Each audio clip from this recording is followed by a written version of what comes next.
আসসালামু আলাইকুম। ওয়ালাইকুম আসসালাম। লাবণ্য, তুমি কেমন আছো? জি, আলহামদুলিল্লাহ ভালো আছি। ও, যাই হোক, আমাদের ভিডিও তো তুমি আগে আসছো না? জি। কোনো প্রবাসী ভাই কি তোমাকে সাড়া দিয়েছে? না, আমি তেমন কাউকে পাইনি। বাংলাদেশে কোনো ভাই জি। মানে কেউ সাড়া দেয়নি? কারণ কি, এটা কি আমাদের ভুল নাকি আমাদের দোষ না তোমার দোষ? এটা কি কি ভাববো বলো? জানি না, হয়তো আমার ভাগ্য খারাপ। তো যাক, আসলে তুমি অ্যাকচুয়ালি কি ধরনের ছেলে চাচ্ছ? এখনো তোমার কপালে মিলছে না, আমি বুঝলাম না। আমি কি ধরনের ছেলে যাচ্ছি না, আমি যাচ্ছি যে একটা ভালো মনের মানুষ, কিন্তু ভালো মনের মানুষ খুবই মানে কষ্টের ব্যাপার, যেরকম একটা মানুষ পাওয়া। আচ্ছা, তোমার জীবনে কেমন কিছু হয়নি? তোমার চেহারা ভালো, চেহারা সুন্দর, কোনো বিয়াতে গেছো, অনুষ্ঠানে গেছো বা মার্কেটে গেছো, কেউ ভালোবাসা প্রস্তাব দেয়নি? না, আমার এগুলো পছন্দ না। আমার ইচ্ছে না যে আমি রিলেশন করে বিয়ে শাদী করবো, এরকম কোনো ইচ্ছে নেই। এর কারণটা কি? অনেক আজকাল তো অল্প বয়সে হাত ধরে পালিয়ে যায়, মানে এরকম দুষ্টামি ফাজলামি বা বাপ মাকে আঘাত দেয়। তুমি এরকম করবে না কেন? প্রথমত হচ্ছে আমার ফ্যামিলিতে আমার মাই হচ্ছে সবকিছু। আমার মা আমাকে ছোট থেকে অনেক কষ্ট করে বড় করছে, বাবা নাই। তো আমি আমার মায়ের বিরুদ্ধে যাইতে চাই না, আম্মুকে কোনো কষ্ট দিতে চাই না। দর্শক বন্ধু, আমাদের ক্যামেরাতে বা আমাদের চ্যানেলে এমন মেয়ে আসে যার পিছনে অসহায়ত্ব ছাড়া তার কোনো অ্যাপালিটি নাই যে সে চলতে পারবে। যারা গরিব অসহায়, খাইতে পারে না, দুই বেলা দুই মুঠ ভাত খাইতে পারে না, তারাই আমাদের ক্যামেরার সামনে আসে কিছু আশায় যে তার হয়তো কেউ হেল্প করবে, না হলে বিয়ে শাদী করবে, এতটুকুই আশায় আসে। যাই হোক, মেয়েটা এক কথা গোবরে পদ্মফুল, খুব ভালো এবং নম্রভদ্র। মেয়েটা অনেক ভালো। কেউ আশা করি ঠকবেন না, প্রবাস থেকে হোক আর দেশ থেকে হোক, যেখান থেকে আমাদের ভিডিওটা দেখছেন, কেউ ভিডিওটা দয়া করে স্কিপ করবেন না, পুরোটা দেখবেন।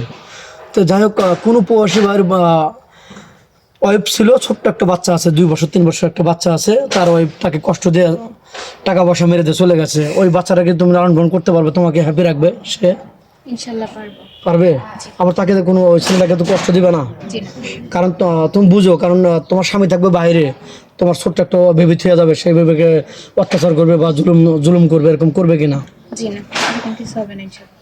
আবার অনেক প্রবাসী ভাই আছে, তার বাবা মা থাকে, কিন্তু সংসারের চাবি তোমার ওর দিছে, তারা বয়স হয়ে গেছে, সংসার হাত তোমার ওর দিছে, প্রতি মাসে টাকা পয়সা পাঠাচ্ছে, তুমি সংসার চালাচ্ছ, এরকম কিছু করবে? আরেকজনের হাত ধরে তুমি টাকা পয়সা মেরে চলে যাবে?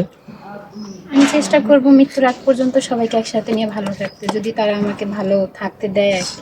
মানে মানুষ তো আর এমনি এমনি কারোর সাথে খারাপ ব্যবহার করে না। না। যদি তারা আমার সাথে খারাপ ব্যবহার করে, আমিও বাধ্য হব করতে।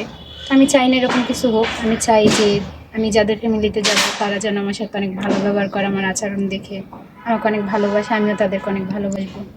ব্যাস এতটুকু। আচ্ছা, তোমার সংসার এখন খুবই কষ্ট চলছে না? জি। তুমি আমাদের কেমন সামনে আছো কিছু পাওয়ার আশায়। এখন ভালো একটা মেন আমরা ব্যবস্থা করে দিলাম, বা তোমার কপালে হয়ে গেল আমাদের মাধ্যমেই। তুমি ভবিষ্যতে তার সাথে কোনো প্রতারণা, কোনো ষড়যন্ত্র করবে না। না, ইনশাল্লাহ এরকম এখন তো বয়স না, কোনো সমস্যা নেই, কিন্তু তখন সমস্যা হতে পারে 1-2 বছর পরে। তখন হবে না তো, সমস্যা হবে না, বয়স নেই।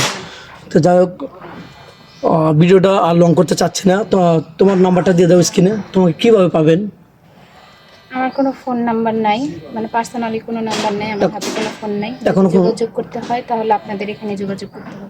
তো তুমি ফোন কেন না কেন? একটা বাটন ফোনের দাম 1,000 1,500 2,000 টাকা, একটা ফোন কিনতে পারো। আসল কথা হচ্ছে, আমি যেই টাকা দিয়ে ফোন কিনবো সেই টাকা দিয়ে আমার 3-4 দিনের বাজার হয়ে যাবে ঘরে, এরকম কিছু। মানে আমি অনেক প্রবলেমই আছে আর্থিক দিক থেকে। দর্শক বন্ধু, শুনতে পারলেন, মেয়েটা চলা খুবই কষ্ট, যে পরনে কাপড় পরেছে, এটাও অন্যজনের, তার স্যার নিম্ন আর কি হতে পারে বলেন?